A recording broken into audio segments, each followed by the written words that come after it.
Broadcasting live from the Safety FM studios in Orlando, Florida. Here is your host, Dr. Jay Allen on Safety FM. This episode of the broadcast and the podcast is brought to you by Safety Focus Moment. They're consultants that want to help you get the safety culture you've been looking for. For more information, go to safetyfocusmoment.com. Hello and welcome to Safety FM. This is Jay Allen. Well, I hope you're having a fantastic time and I hope things are going extremely well. Today we have an interview with Brent E. Moore. And let me tell you a little bit about Brent. Brent is the executive director for the Children's Safety Village in Orlando, Florida. Now, I have to tell you, they do safety differently. Oh, yes, I did say safety differently. They do it from the approach that they want a child to understand how to be safe. And they have this whole facility here in Orlando that is gorgeous. And it is great on how they actually go about teaching children how to perform safe acts. Now, I'm not going to give you the whole spill on regards of what Brent covers during the interview. Let's listen to it here now on Safety FM.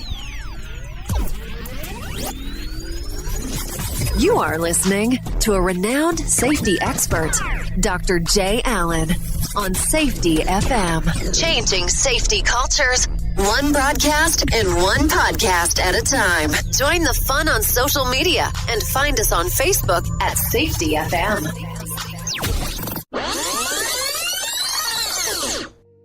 So I guess I will start off with what I normally ask most people. How did you get involved in this little ministry of ours? Because that's really what it boils down to. How did it start and how did it happen?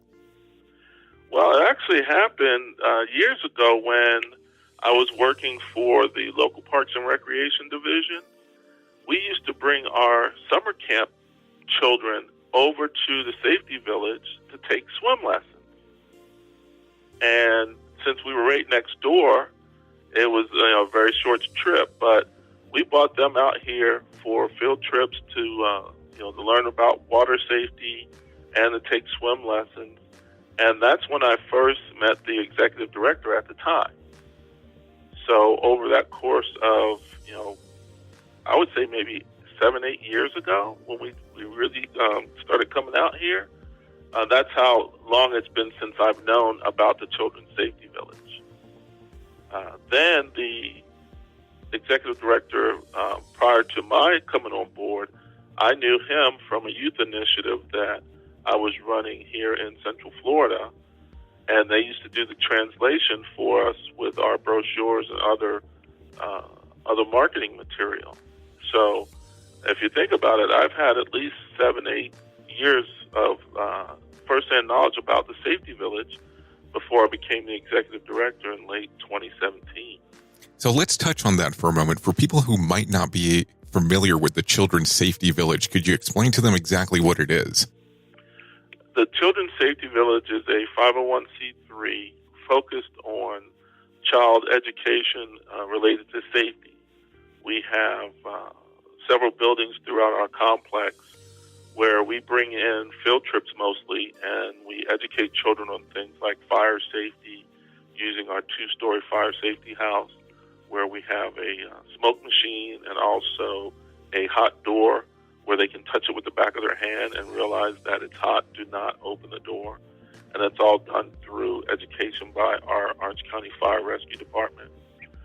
We also have a working stoplight, working railroad crossing that we teach on pedestrian safety, because unfortunately Florida leads the country in pedestrian injuries and fatalities. So we want to teach them that.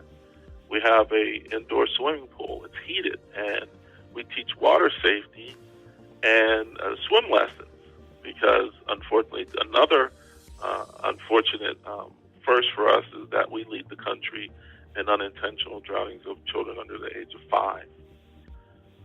We have classroom space, so we teach them about gun safety, bike and helmet safety. So we're educating children when they come out so that as they go through their daily lives, these are things that they could come upon and just walking down the street, stranger awareness, They need to be aware of what a stranger is, and we teach them that here at the Children's Safety Village. Well, I have to tell you, I was out there a couple of weeks ago, and I'm amazed on how beautiful that complex is and the way that everything's kind of laid out. And that functional railroad crossing really surprised me at first when they activated it and I could actually see what was going on. And then you had your signal light, and just going throughout, you had like a gas station, some fast food restaurants. There was even like small electric cars that people were going, that had the opportunity to go around about. And I was really impressed on how it was laid out. And once I actually went into where the two-story building was, where you did the fire safety aspect, just how that was being able to be reenacted on how you could see the whole process in regards of, here's what you do, this is what could potentially happen. It was so impressive on how it was laid out. And you were saying that that you're doing it through a 503c, correct? So a lot of it's based on funding that you're receiving, correct? That is correct. And, in addition to getting some local support, of course, I write grants. We take donations. I currently have a Facebook page where, as you go onto that Facebook page to see what's happening out here at the village, you can make a donation. We have PayPal Give. We also have Amazon Smile. So for those listeners that aren't donating but use Amazon quite a bit, they can list the Children's Safety Village of Central Florida as their charity, and for every item that they purchase that qualifies, we get 5% of that. So that's an indirect way for somebody to help support us. But yeah, the layout is fantastic, and this started way back in 1988, when the then Sheriff Lawson Lamar had been reading an FBI article about a children's safety village over in Kansas, and he realized that Florida, especially Central Florida, unfortunately has a lot of the issues that other cities in this country do with regards to bike and helmet safety and water safety and pedestrian safety and gun safety. So he, along with some other community leaders, came up with the foundation as we have it now. And then they were looking for a place, and we found this place through the city of Orlando and leased it from them. And then they started construction on the buildings that we have, along with having that mini village. And that mini village has child-sized buildings. And then, yes, we have the electric cars that the children get to practice pedestrian safety with and traffic safety. And it's a great facility for us and located in an area that's usually on the main thoroughfare for most of the traffic. So we're not hidden, which is great, and we're right downtown in Orlando. Now, do people have to make appointments to come there if they want to kind of take a tour of the location, or how does that actually work? Typically, Jay, we have field trips that come out. So me and my staff will contact schools or be contacted by schools. And it's not just public schools, it's private schools, it's charter schools, it's even homeschoolers nowadays. You wouldn't believe how many homeschool associations there are in the state of Florida. And they'll contact us as well as individuals and schedule a field trip. Now, for the individuals who want to come out here, and we're open Monday through Friday unless we have an event on the weekend, but for the individuals that want to come out here, say, for instance, they wanted to learn about fire safety and pedestrian safety. We are constantly having those programs out here. They're the most popular programs, and we have Orange County Fire Rescue come out and help us with fire rescue or with fire safety, and then we, with my staff and volunteers, conduct a pedestrian class. We'll let the patrons know, hey, we have this class going on, and it's these two programs, and if you want to participate in those, here's the date and the time. Typically, we have field trips that start as early as 9:30 in the morning and run until about noon, and they get two programs, and it's a nominal fee of $5 per child. Now, I want to tell you real quickly about an event that's actually taking place in Las Vegas, June the 4th through June the 6th. Bushco HPI will be presenting a human performance improvement practitioner class, which will actually gain you 3 CEUs from the University of Idaho.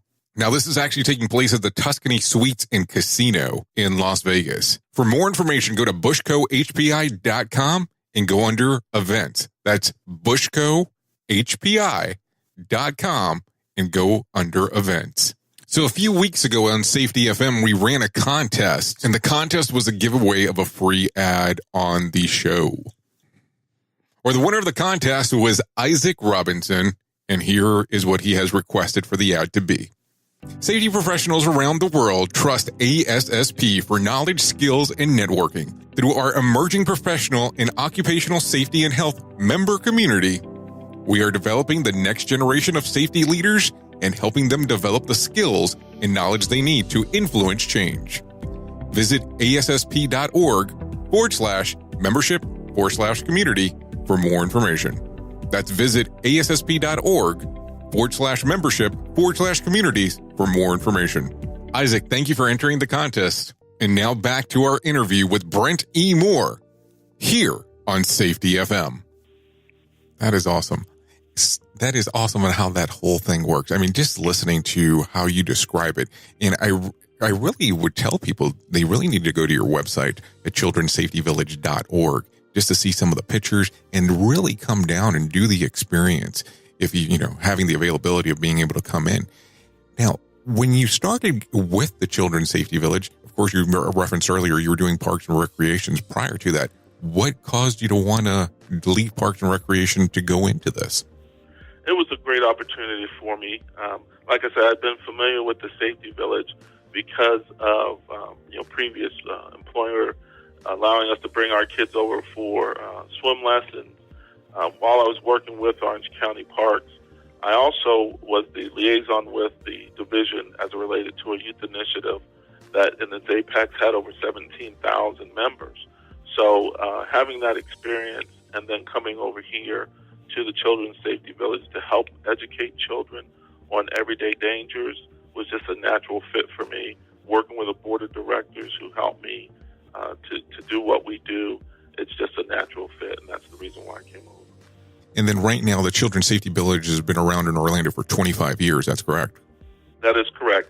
Celebrating our 25th year, which is a milestone for us, a milestone for any organization that's been in a community for that long.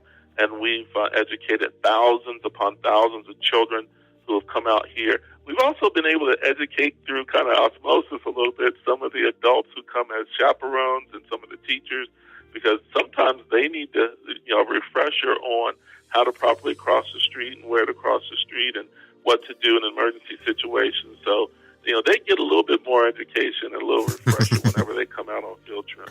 No, and it was so impressive. I mean, I know that I was able to, to go around the whole thing and just watching the whole aspect of the water safety. And I was watching, there was the child that was being trained at the time when I was walking in there, and just how they were doing it in the environment. And there was somebody in the water with the child as the parents were actually watching. And it was just impressive on how they were doing it and the whole pattern itself. And I have been so impressed. I've told so many people about this thing ever since I went out there. And it was like, if you have a child, you need to go out there. Now, do you have any kind of like summer camp things or spring breaks events that occur that children can go out there during those time frames? We do. And as a matter of fact, spring break, we'll have a much smaller group of children that come out, and they'll have a whole week, and they learn about safety education during that course of the whole week. And then we have summer camp, which is usually the first 2 weeks once the children get out of school, where they get a lot more hands-on education as it relates to safety. And they've done everything from hands-only CPR to water safety, dangerous person awareness, gun safety. We'll have Eddie the Eagle come out in his costume to teach the children about gun safety. We get, because of our relationship with Orange County Parks, with relationship to other summer camps, we have them come out during the summer to learn about these things. But we also have a relationship with Orlando Police Department, Orange County Sheriff's Office, Orange County Fire Rescue, and Orlando Fire Department. And they perform a lot of services for us out here by way of coming out and educating the children on everything from the SWAT team to the mounted team to K-9 group, forensics, the sketch artists, bomb squad. The list goes on and on with those organizations that will send out their personnel to educate the children. So it's not like a traditional summer camp, but then again it is, but they get more safety education in those 2 weeks, and they have a little fun too, than most kids may get over the course of a semester or half a semester when they come out on field trips. But the whole thing is that whole practical application that you're providing there to the children that are able to go back and say, okay, we can use this if we do have an event that occurs. I mean, it's such a different approach than anything else that I've seen. So if people want to know more information about the village, what do they need to do? If they want to know more information about the Safety Village, they need to go to our website, which is www.childrensafetyvillage.org. And children is singular, so just no S. And then they can see all the things that we do out here. They can also go to our Facebook page. And on our Facebook page, we like to put a lot of the information about events and programs that we offer so that people can see that and then also get involved if they're so inclined. Well, Brent, I do appreciate you coming on to Safety FM. Jay, thank you very much. I appreciate it. And if anybody ever wants to stop by, just go to our website. They can send me an email. Be more than happy to work with them. The views and opinions expressed on this podcast are those of the host and its guest and do not necessarily reflect the official policy or position of the company. Examples of analysis discussed within this podcast are only examples. They should not be utilized in the real world as the only solution available, as they are based only on very limited and dated open source information. Assumptions made within this analysis are not reflective of the position of the company. No part of this podcast may be reproduced, stored in a retrieval system, or transmitted in any form or by any means, mechanical, electronic, recording, or otherwise, without prior written permission of the creator of the podcast, Jay Allen. SafetyFM.com. Could you imagine changing the derogatory, incorrect information on your credit report by a click of a button? How would that make you feel? What if I told you this one book could change your credit history forever? The best part? It's yours, absolutely free. Go to issueswithcredit.com. No gimmicks, no information required. Just click on the link and download. Issueswithcredit.com. We're here to help. Hi, everybody. Todd Conklin. I know lots of you get your information while you drive down the road or sit on planes or sit in meetings and look interested. And now you should know that 3 of my books are available for your listening pleasure on Audible. With the help of Jay Allen and Safety FM, we've produced 3 of the books, Workplace Fatalities, The 5 Principles of Human Performance, and my very first book, Simple Revolutionary Acts, and they're available now where you get audiobooks.